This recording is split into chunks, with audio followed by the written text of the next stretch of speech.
खुलुमबाय गिबि गिबियाव नोंथांमोनखौ बराय हरग्रोनाय थाबाय कृष्णा नार्जारि इउटुब चेनेलनिफ्राय। स' दिनै आङो बाथ्रा सावरायनो नागिरदों जायनाखि भाइरेल भिडिअ। बे भाइरेल भिडिअआ माबोरै जायो? बे माखासे रिजन दङ, गाव गावनि गोरोन्थियावसो भाइरेल भिडिअआ जाबोयो। ओमफ्राय बे माखासे इउटुबारफोरखौ दाय हमनाय नुदों, जायनाखि इउटुबारफोरखौ जानला मोनला गाज्रि रावै नाम थांखिनाय, जायनाखि मोख्रा आसि जानला मोनला बेफोरबायदि खोथायै बाथ्रा बाहायदों माखासे भाइरेल जाजानाय मानसिफ्रा। आरो बिसोरो बुंदों बिसोरसो भाइरेल खालामबाय थादों होननानै, बिसोरनि थाखायसो बेफोरबायदि भाइरेल जायो, इउटुबारफोरनि थाखाय जादों होननानै बुंदों।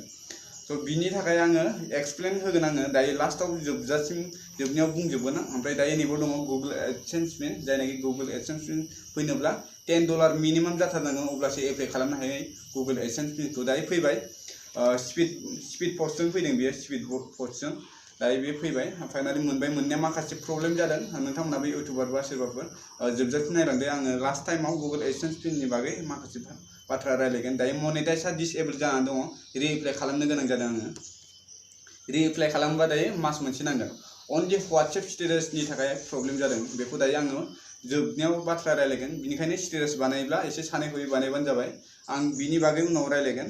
दायो आङो भाइरेल भिडिअनि बागै रायलायगोन, भाइरेल भिडिअआ माबोरै जादों। थ' बे भाइरेल भिडिअनि बागै माखासे गोबां मानसियानो कमेन्ट खालामदों। भाइरेल भिडिअनि बागै आगोलाव आं डिसकास खालामबोबाय। बे भाइरेल भिडिअआ माबोरै जायो, जायनाखि गाव गावनि गोरोन्थिनि सायावसो जायो बे भाइरेल भिडिअआ। जायनाखि लोगोफोरनो आरो गावनि बयफ्रेन्डनो मानि भिडिअफोरखौ शेयार खालामो, प्राइभेट पार्टफोरखौ शेयार खालामनानै होयो। बे प्राइभेट पार्टफोरखौथ' शेयार खालामजानाय बेफोर बुस्थु नङा, बेफोरबायदि खालामजाया। गावनि पार्सनेलिटि, जायनाखि गावनि प्राइभेट पार्टफोराथ' बेफोरबायदि शेयार खालामजाया, गाव गावनो मिथिखागौ। अब्लाबो बिसोरो मानि गोसथोनायफोरनो आरो लोगोफोरनो शेयार खालामनानै लानोसै, लानायनि उनाव बुंसै। बेफोरबायदिनो मानि ब्रेकआप जाखांनायनि उनाव, गावजों गाव नांलायनायनि उनाव बेफोरबायदिनो शेयार खालामलायनानै होनोसै। आरो नोंथांमोना मिथिखागौ जानांगौ, सेंग्राफ्राथ' आरो बेफोरबायदिनो लोंबा आरो गरम जाखायो ब्रेकआप जाखांनायनि उनाव। बेफोरबायदिनो शेयार खालामलाबायो, बिदिनो पस्ट होनोसै फेसबुकफ्राव, ससियेल मिडियाफ्राव, बेफोरावनो भाइरेल जाबोयो।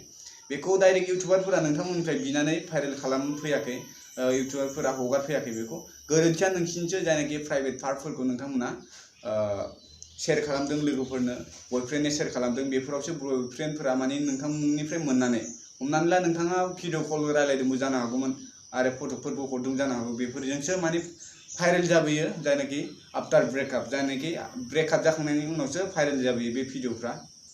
स' बेनिखायनो गाव गावनो माने एसे सिनसियार जानांगौ, एसे सोलो बाहायनांगौ। बेफोरबायदि माने गोसोथोलायदों होननानै जानला मोनला प्राइभेट पार्टफोरखौ बेफोरबायदि शेयार खालामलायनो नाङा। जायनाखि ब्रेकआप जाखांनायनि उनाव गोबां माने बर'फोरनि गिदिर गिदिर सावथुन मुलुगाव बेफोरबायदि माखासे जाथाया जालांखांबाय, नोंथांमोना मिथिखागौ जानांगौ। अब्लाबो नोंथांमोना सोलायनो नाजायाखै। जायनाखि बिसिबां बुंदों माने इसिबांखौ बारायलांगासिनो बर'फोरनि गेजेराव। स' आं सोरखौ मा बुंनो, अब्लाबो आं रावनिबो नाम लानानै बुङा। थ' नोंथांमोना गाव गावनो सोलायनो नाजालांबानो जाबाय।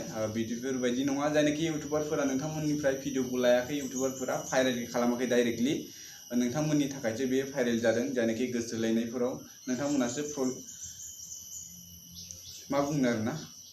स' जायनाखि जिना हारिनि निउस रेगुलार आपडेट होबाय थादों नोंथांमोननिसिम, अन्नानै जिना हारिनि निउस हगारनायफोरखौ बन्द' खालाम, बाराद्राय होद्रायना।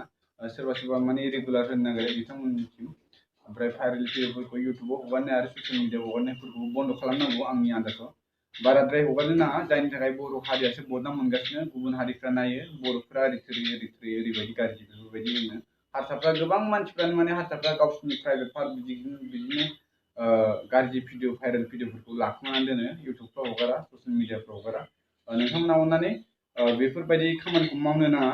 माने ससियेल मिडिया आरो प्लेटफर्माव बेफोरबायदि भिडिअ आपल'ड खालामनो नाङा आरो गाज्रि भिडिअफोरखौ। गाव गावनि हारिनि गन्थं हानायसो जायो बेफोरबायदि माने खामानि मावनाया। दायो आङो गुगोल एडसेन्स पिननि बागै रायलायनो नागिरदों। बे एडसेन्स पिना जाहैबाय, दहाय बुंदोंमोन आङो वाट्सएप स्टेटास बानायनो थाखाय आंना साबसिन जादों। बे माने आंना 23 सेकेन्ड माने मिउजिक कपि खालामनाय जादोंमोन। ENT मोनसे मिउजिक दंमोन, जायनाखि साउथ इण्डियानि भाइरेल भिडिअ। बे भाइरेल भिडिअनि मिउजिकखौ आङो कपि खालामनाय जादोंमोन। बे कपिनि थाखायनो ओमफ्राय आंनाव दायो कपि क्लाइम फैदों, कपिराइट क्लाइम फैदों। बेनि थाखाय आंना चेनेला दायो माबा जानानै दङ, डिसेबल जानानै दं मनिटाइजआ। दायो रिएप्लाइ खालामनो गोनां जादों। मास मोनसेनि उनावसो हासिगोन दायो रिएप्लाइ खालामनो। बेहाय गासै 6टा नाम्बार फैयो बे गुगोल एडसेन्स पिनाव। भेरिफिकेसना अलरेडि माने साक्सेसफुल जाबायमोन। बे माने बिदि फैयो। ओमफ्राय स्पिड पस्टआव हरदोंमोन आङो, गुगोल एडसेन्स पिनखौ स्पिड पस्टआव ओमफ्राय 6टा फैयो बे 6टा नाम्बारखौ खेबथामनि गेजेराव इन्टार खालामनांगौ साबमिट खालामनांगौ एसे कारेक्टै खालामबानो जाबाय खेबथामावबो आरो माने इनकारेक्टै माने जानला थुफ्लाङोब्ला रिएप्लाइ खालामनो गोनां जागोन दायो जायफोरा माने माबाफोर सोंनो कुइसन दंब्ला सोंनो हागोन ओमफ्राय बेहाय माने साउन्ड क्वालिटिया एसे प्रब्लेम जादोंमोन दायो गाबोननिफ्राय एसे मोजां खालामगोन ओमफ्राय जायफोरा बाक्सानिफ्राय नायदों नोंथांमोना प्लिज लाइक आरो कमेन्ट खालामनो दाबाव अननानै हायोब्ला चेनेलखौ साबस्क्राइब खालामनानै शेयार खालामहरबानो जाबाय थेंक इउ फर वाचिं